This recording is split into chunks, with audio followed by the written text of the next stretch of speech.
Okay, ಇದ್ರ ಬಗ್ಗೆ ಮಾತನಾಡಲಿಕ್ಕೆ ರೈತ ಮಹಿಳೆ ಬಿಡದಿ ಭಾಗದವರೇ ಶ್ವೇತಾ ನಮ್ಮ ಜೊತೆ ಲೈವಿಗೆ ಜಾಯ್ನ್ ಆಗ್ತಿದ್ದಾರೆ. ಶ್ವೇತಾ ಅವರೇ, ನನ್ನ ಧ್ವನಿ ನಿಮಗೆ ಕೇಳಿಸ್ತದೆ ಅನ್ಕೊಳ್ತೀನಿ. ನಮಸ್ಕಾರ. ನಮಸ್ತೆ ಮ್ಯಾಮ್.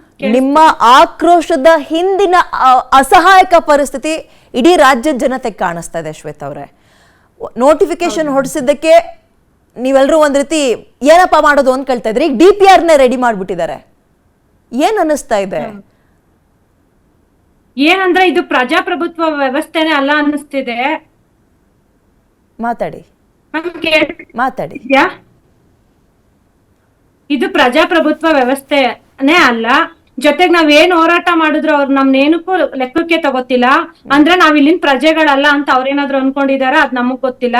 ಇಲ್ಲ ಅವ್ರು ನಮ್ಗೆ ದಯಾಮರಣ ಕೊಡ್ತಾರ, ಏನ್ ಮಾಡ್ತಾರೋ ಮಾಡ್ಬಿಡ್ಲಿ ಮ್ಯಾಮ್. ನಾವ್ ಇನ್ನೆಷ್ಟು ಹೋರಾಟ ಮಾಡಿ ಮಾಡಿ ಸಾಕಾಯ್ತು. ಏನ್ ಮಾಡಿದ್ರು ಇವ್ರು ಇದೇ ಮಾಡ್ತಾವ್ರೆ ಅಂದ್ರೆ ಮತ್ ನಾವ್ ಯಾರನ್ನೋ ಕೇಳ್ಬೇಕು?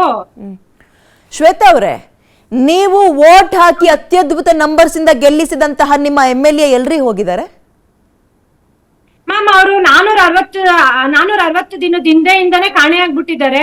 ಮಧ್ಯ ಮಧ್ಯ ಬರ್ತಾರೆ, ಅಲ್ಲಿ ಇಲ್ದೇ ಇರೋ ಸುಳ್ಳು ಹೇಳ್ತಾರೆ. 80% ಒಂದ್ಸತಿ ಅಂತ ಒಪ್ಕೊಂಡಿದ್ದಾರೆ ಅಂತಾರೆ, ಒಂದ್ಸತಿ ಒಂದೂರಲ್ಲಿ 10 ಜನ ಕ್ಯಾನ್ಸರ್ ಪೇಷಂಟ್ ಇದಾರೆ ಅಂತಾರೆ.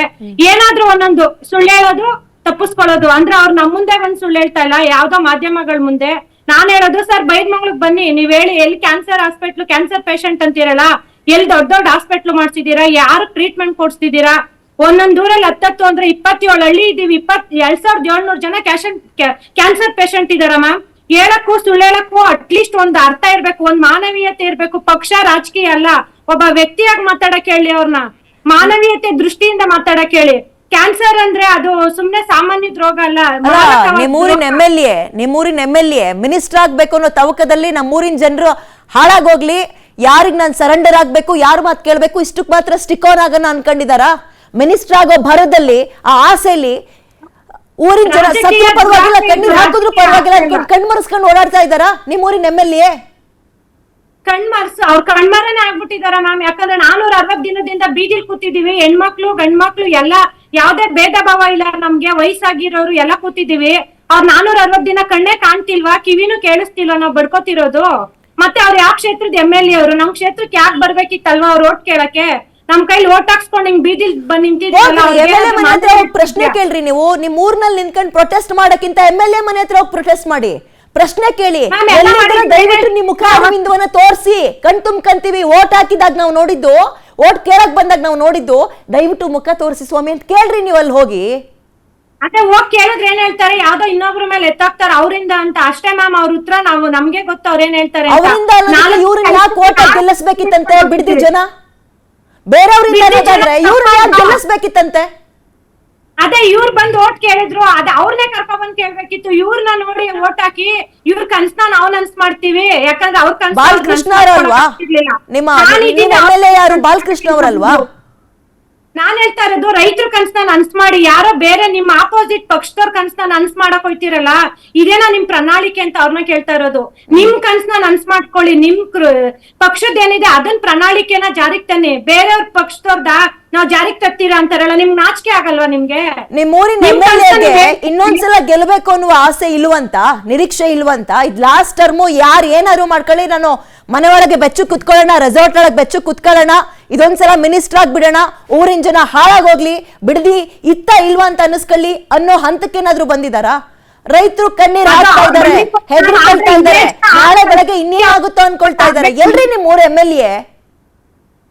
ಇದೇ ಜನ ಆರ್ಸ್ ಕಳ್ಸಿರೋದಕ್ಕೆ ಅವ್ರ ಮಿನಿಸ್ಟರ್ ಆಗೋದು ಮ್ಯಾಮ್. ಇಲ್ಲಾಂದ್ರೆ ಅವ್ರ ಮಿನಿಸ್ಟರ್ ಆಗ್ತಿರ್ಲಿಲ್ಲ. ಅದನ್ನ ಅವ್ರು ಅರ್ಥ ಮಾಡ್ಕೋಬೇಕು. ಜನಕ್ ಮೋಸ ಮಾಡಿ ಇತಿಹಾಸದಲ್ಲಿ ಗೆದ್ದಿರೋರು ಯಾರು ಇಲ್ಲ. ಇವ್ರು ಏನಾದ್ರು ಅನ್ಭವಿಸ್ತಾರ. ಆದ್ರೆ ಹೌದು, ನಮ್ಗೆ ಇವಾಗ ನೋವಿದೆ, ಆಕ್ರೋಶ ಇದೆ, ನಮ್ ದುಃಖ ಇದೆ. ಯಾವ್ದಾದ್ರು ಒಂದ್ ರೂಪದಲ್ಲಿ ನಿಮ್ಮಂತ ಮಾಧ್ಯಮದವರು ಯಾರಾದ್ರೂ ನಮ್ ಸಹಕಾರ ಮಾಡ್ತಾರೆ ಅನ್ನೋ ನಂಬಿಕೆ ನಾವು ಹೋರಾಟ ಮಾಡ್ತಿದ್ದೀನಿ ಮ್ಯಾಮ್. ಇವ್ರನ್ನಂತೂ ನಾವ್ ರಾಜಕಾರಣಿಗಳಂತೂ ನಾವ್ ಯಾವ್ದೇ ಕಾರಣಕ್ಕೂ ನಂಬಲ್ಲ ಮ್ಯಾಮ್. ವಿರೋಧ ಪಕ್ಷ ಅನ್ನೋದು ರಾಜ್ಯದಲ್ಲಿ ಇದೆಯಾ ಅನ್ನೋ ಪ್ರಶ್ನೆನ ಕಳೆದ 3 ವರ್ಷದಿಂದಲೂ ನಾವು ಕೇಳ್ತಲೇ ಇದ್ವಿ. ಕಿಡ್ನಾಪ್ ಆಗಿದಾರ ಅಂತ. ಇಲ್ಲ, ನಾವ್ ಇದೀವಿ, ಸತ್ತಿಲ್ಲ, ಬದುಕಿದೀವಿ, ರಾಜ್ಯದಲ್ಲಿ ವಿರೋಧ ಪಕ್ಷ ಅನ್ನೋದು ಇದೆ ಅನ್ನೋದಾದ್ರೆ ನಿಮ್ಮೂರಿಗೆ ಏನ್ ಬಂದಿದ್ದಾರೆ? ಒಂದಿನ 2 ದಿನ ಮಾಡೋದಲ್ಲ, ಕನ್ಸಿಸ್ಟೆನ್ಸಿ ಮೇಂಟೈನ್ ಮಾಡಿ ರಾಜ್ಯದ ಅಥವಾ ಬಿಡದಿ ರೈತರ ಜೊತೆ ನಿಂತ್ಕೊಂಡ್ರೆ ಅಟ್ಲೀಸ್ಟ್ ವಿರೋಧ ಪಕ್ಷ ಅಲ್ಲಿ ಉಸಿರಾಡ್ಬೋದು, ವಿರೋಧ ಪಕ್ಷ ಇದೆ ಅಂತ ಅನ್ನಿಸ್ಕೊಳ್ಬಹುದು. ಅಂಡ್ ನಿಮ್ಮೂರಿನ MLA, ನಾನು ನಿಜ ಹೇಳ್ತಾ ಇದ್ದೀನಲ್ಲ, ಎಲ್ಲಿ ಹೋದ್ರು ಆ ಪುಣ್ಯಾತ್ಮ ಅಂತ ಗೊತ್ತಿಲ್ಲ. ಮಾತೆತ್ತಿದ್ರೆ ಬಿಡದಿ ಟೌನ್ಶಿಪ್ ಅಂದ್ರೆ ಡಿ ಕೆ ಶಿವಕುಮಾರ್ ಫೋಟೋ ಮಾತ್ರ ಕಾಣಿಸ್ತಾ ಇದೆ. ಡಿ ಕೆ ಶಿವಕುಮಾರ್ ಫೋಟೋ ಕಾಣಿಸ್ಕೊಳ್ಳೋದಿರ್ಲಿ, ನಿಮ್ಮೂರಿನ MLA ಎಲ್ಲಿ ಹೋದ್ರು ಹಂಗಾದ್ರೆ? ಮಾಗಡಿ MLA ಎಲ್ಲಿ ಹೋದ್ರು? ಕಳ್ದೋಗಿದಾರಾ? ರೈತರು ಕಣ್ಣೀರ್ ಹಾಕಿದ್ರೆ ಅಟ್ಲೀಸ್ಟ್ ಕೇಳ್ತಾರಾ? ಕೇಳೋ ಮನಸ್ಥಿತಿ ಇದೆಯಾ? ಯಾವ ಮುಖ ಇಟ್ಕೊಂಡು ನೆಕ್ಸ್ಟ್ ಟೈಮ್ ಅಲ್ಲಿ ಹಂಗಾದ್ರೆ ಅವ್ರಿಗೆ ಟಿಕೆಟ್ ಕೊಟ್ರೆ ಓಟ್ ಕೇಳಕ್ ಬರ್ತಾರೆ ನಿಮ್ ಮನೆ ಬಾಗ್ಲಿಗೆ? ದಯವಿಟ್ಟು ಅವ್ರನ್ನ ಬರಬೇಡಿ ಅಂತ ಹೇಳ್ಬಿಡಿ ಮ್ಯಾಮ್. ನಿಮ್ ಮೂಲಕನೇ ಹೇಳ್ಬಿಡಿ. ನಾವ್ ಹೇಳಕ್ ಆಗಲ್ಲ, ನಾವ್ ಹೇಳಿದ್ರೆ ಅವ್ರಿಗೆ ಅರ್ಥ ಆಗ್ತಾ ಇಲ್ಲ. ನೀವಾದ್ರೂ ಹೇಳ್ಬಿಡಿ, ಮತ್ತೆ ನಮ್ ಮನೆ ಬಾಗ್ಲುಗಳಿಗೆ ಓಟ್ ಕೇಳಕ್ ಬರಬೇಡಿ ಅಂತ. ನಾವ್ ಹೇಳೋದಲ್ಲ, ಉತ್ತರ ಕೊಡ್ಬೇಕಾಗಿರೋದು ನೀವು, ಪಾಠ ಕಲಿಸ್ಬೇಕಾಗಿರೋದು ನೀವು. ನೆಕ್ಸ್ಟ್ ಯಾರೇ ಬಂದು ನಿಂತ್ಕೊಂಡ್ರು ಕೂಡ ನಿಮ್ಮ ಬೇಡಿಕೆಯನ್ನ ಈಡೇರಿಸಬೇಕಾ ಹೊರತು ಅವ್ರ ಸ್ವಹಿತಾಸಕ್ತಿ ನೋಡ್ಕೊಳ್ಳೋದಲ್ಲ, ಅವ್ರ ದೊಡ್ಡವ್ರ ಹಿತಾಸಕ್ತಿ ತುಂಬಿಸೋದಲ್ಲ. ನೆಕ್ಸ್ಟ್ ಯಾವುದೇ ಕ್ಷೇತ್ರ ಆಗ್ಲಿ, ಇವಾಗ ಏನ್ರಿ ಆಗಿದೆ ಬಿಡದಿಗೆ? ಬಂಜರು ಭೂಮಿನ ಅಲ್ಲಿ ದನಕರ ಮೇಯ್ಕೊಂಡು ಚೆನ್ನಾಗಿಲ್ವಾ? ಮನುಷ್ಯರು ಬೆಳೆ ಬೆಳ್ಕೊಂಡು ಚೆನ್ನಾಗಿಲ್ವಾ? ರೈತರೇ ಅಲ್ಲ ಅಂತಾರೆ. ಏನೇನ್ ಅವ್ರಿಗೆ ಏನ್ ಅನುಕೂಲ ಇದೆಯೋ ಎಲ್ಲ ಅವ್ರು ಹೇಳ್ಕೊತಾವ್ರೆ. ಮತ್ತ ಅಲ್ಲಿರೋ ಪ್ರಕೃತಿಗುನು ಮೋಸ ಮಾಡ್ತಾವ್ರೆ. ಅದ್ ಅವ್ರಿಗೆ ಒಳ್ಳೇದಂತೂ ಆಗಲ್ಲ ಮ್ಯಾಮ್. ನೀವುಗಳು ಒಪ್ಕೊಳ್ದೆ ಹೆಂಗ್ ಮಾಡ್ತಾರೆ? ನನ್ಗೆ ಅದೇ ಪ್ರಶ್ನೆ. 80% ರೈತರು ಒಪ್ಪಿದ್ದಾರೆ ಅನ್ನೋ ಹಸಿ ಸುಳ್ಳನ್ನ, ಹಗಲು ಸುಳ್ಳನ್ನ ಯಾವ ಬಾಯಲ್ಲಿ ಹೇಳ್ತಾ ಇದ್ದಾರೆ ಹಾಗಾದ್ರೆ? ಅದು ಅವ್ರನ್ನ ನಮಗೂ ಪ್ರಶ್ನೆ ಮಾಡಿ ಸಾಕಾಗಿದೆ. ನಾವ್ ಒಂದೇ ಕೇಳ್ತಾ ಇರೋದು, ಇನ್ನ ಅವ್ರನ್ನ ಪ್ರಶ್ನೆ ಮಾಡಲ್ಲ. ನಾವ್ ಅವ್ರ ವಿರುದ್ಧ ದೊಡ್ಡ ಮಟ್ಟದಲ್ಲಿ ಹೋರಾಟನೇ ಮಾಡ್ಬೇಕು. ಇವತ್ ನಾವ್ ಆರ್ಸಿ ಕಳ್ಸಿರೋ ಶಾಸಕರೇ ನಮ್ಗೆ ಈ ತರ ಅನ್ಯಾಯ ಮಾಡ್ತಾರೆ. ನಿಮ್ಮೂರ್ MLA ಬಿಡ್ದಿನ ಬೇರೆ ಯಾರಿಗಾದ್ರೂ ಗುತ್ತಿಗೆಗೆ ಬರ್ಕೊಟ್ಟಿದಾರ? ನೀವು ಬೇಕಾಗಿದ್ ಮಾಡ್ಕೊಳ್ಳಿ ಅಂತ ಬರ್ಕೊಟ್ಟಿದಾರಾ?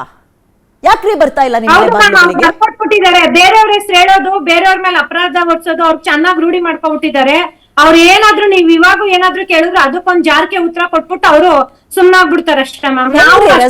ಮಜಾ ಮಾಡ್ಕೊಂಡಿರ್ತೀರಿ ನೀವುಗಳು. ಹಾಕ್ತಾ ಇದಾರಲ್ರಿ ಬಾಲಕೃಷ್ಣ, ಯಾರನ್ ಕೇಳೋಣ? ಊಟ ಇಲ್ಲ, ಅವ್ರ ನಿದ್ದೆ ಊಟ ಕಿತ್ಕೊಂಡು ಇವ್ರು ಯಾರು ಚೆನ್ನಾಗಿರಲ್ಲ ಮ್ಯಾಮ್. ಇವ್ರು ಒಂದಲ್ಲ ಒಂದಿನ ಅನ್ಭವಿಸ್ತಾರೆ.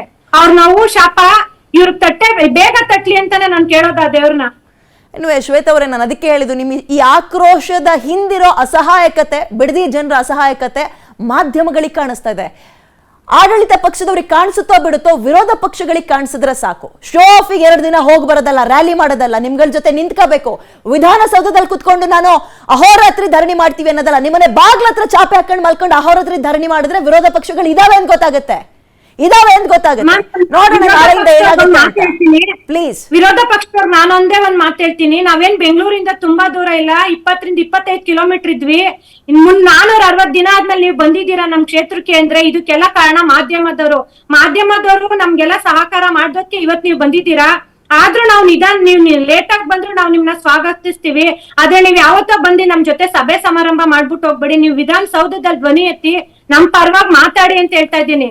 ನಾವು ಸುಮ್ನೆ ನಿಮ್ಗೆ ಏನೋ ತಮ್ಮ ಬೇಳೆನ ಬೇಯಿಸ್ಕೊಳಕ್ಕೆ ದಯವಿಟ್ಟು ಬರ್ಬೇಡಿ. ನಮ್ ಪರವಾಗಿ ಧ್ವನಿ ಎತ್ತಬೇಕಾ, ಬನ್ನಿ ಮಾತಾಡಿ. ವಿಧಾನಸೌಧದಲ್ಲಿ ಅಧಿವೇಶನಗಳಲ್ಲಿ ಮಾತಾಡಿ ನಮ್ ರೈತರನ್ನ ಬದುಕಿಸಿ ಅಂತಾನೆ ಅವ್ರನ್ನ ಕೇಳ್ತಾ ಇರೋದು ಮ್ಯಾಮ್. ನೋಡೋಣ ರೀ, ನಿಮ್ಮೂರ್ MLA ಇನ್ನು ಮೇಲೂ ಸ್ಪಂದಿಸ್ಲಿಲ್ಲ ಅಂದ್ರೆ ಕಾಣೆಯಾಗಿದ್ದಾರೆ ಅಂತ ಒಂದ್ ಬೋರ್ಡ್ ಹಾಕಬಿಡ್ರಿ ನಿಮ್ಮೂರಲ್ಲಿ ಅಷ್ಟೇ. ಥ್ಯಾಂಕ್ ಯು ಇಷ್ಟೊತ್ತು PNF ವಿಸ್ತಾರದ ಜೊತೆ ಮಾತಾಡಿದಕ್ಕೆ.